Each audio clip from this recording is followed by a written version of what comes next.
തീർത്ഥപ്രധാനമാണ് രാമേശ്വരം. ഇവിടെ കടലുകളും തടാകവും കുളവും ധാരാളമായുണ്ട്. തീർത്ഥയാത്രയ്ക്ക് ഏറ്റവും ഉചിതമായ സ്ഥലത്ത് വില്ലൂൺറി തീർത്ഥം എന്നൊരു പ്രത്യേകമായ തീർത്ഥഭൂമിയുണ്ട്.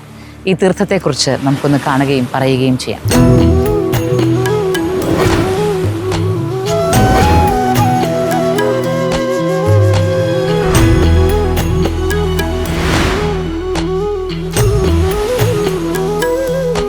രാമേശ്വരത്ത് സമുദ്ര സമീപത്തായി ധാരാളം തീർത്ഥങ്ങളുണ്ട്, കിണറുകളുണ്ട്, കുളങ്ങളുണ്ട്.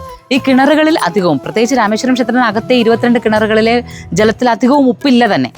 പക്ഷേ വില്ലൂൺറി തീർത്ഥം എന്ന ഈ തീർത്ഥം നിൽക്കുന്നത് തന്നെ ഏതാണ്ട് കടലിനകത്തായിട്ടാണ്. കടലിൻ്റെ തീരത്തോട് ചേർന്ന് കടലിനകത്തായിട്ട് തന്നെയാണ് നിൽക്കുന്നത്.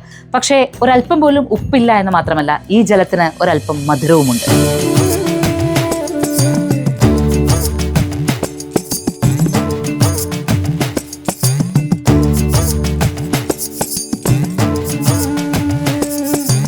ആദ്യം അവർ കടലിലെ വെള്ളം എടുക്കും. ഈ തൊട്ടിയിൽ കടലിലെ വെള്ളം എടുക്കും. അതെടുത്ത് കടലിലെ വെള്ളം എടുത്തിട്ട് അതൊന്ന് ടേസ്റ്റ് ചെയ്ത് നോക്കാൻ പറയും. അത് ടേസ്റ്റ് ചെയ്യുമ്പോൾ നമുക്ക് തീർച്ചയായിട്ടും വല്ലാത്ത ഉപ്പായിരിക്കും വെള്ളത്തിന്. കടലിലെ വെള്ളത്തിൻ്റെതായ ഉപ്പ് സ്വാദം നല്ലോണം ഉണ്ട്.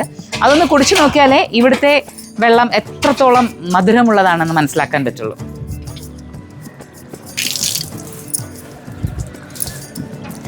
അതാണ് ഉപ്പ് രസം കുറവാണ്. നെല്ലിക്കയൊക്കെ കഴിച്ചതിന് ശേഷം നമുക്കുണ്ടാകുന്ന വായ്ക്കുണ്ടാകുന്നൊരു മധുരം ഉണ്ടല്ലോ, അതുപോലൊരു ചെറിയ മധുരത്തിന് വളരെ ചെറിയൊരു രീതിയിലൊരു മധുരം തോന്നും നമുക്ക്. സീതാദേവിക്ക് ദാഹിച്ചപ്പോൾ ശ്രീരാമദേവൻ തൻ്റെ വില്ല് ഊന്നി, ആ വില്ല് കടലിന് നടുക്ക് ഊന്നുകയും ആ ഊന്നിയ വില്ലിൻ്റെ ആ താഴ്ച കൊണ്ട് അവിടെ ഒരു ജലമുണ്ടായി വരികയും ജലാശയം ഉണ്ടായി വരികയും ചെയ്തു. അതാണ് വില്ലൂൺറി തീർത്ഥം. രാമന് സീതയോടുള്ള സ്നേഹത്തിൻ്റെ തീർത്ഥം കൂടിയാണിത്.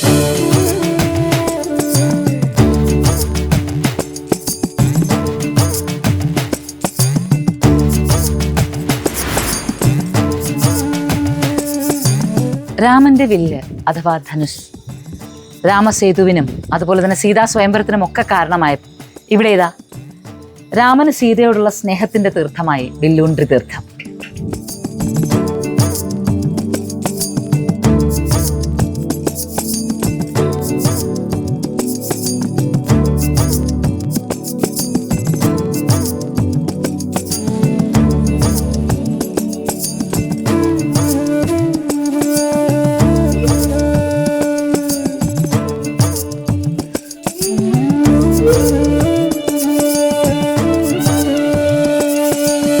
Moksha, Journey to the Self.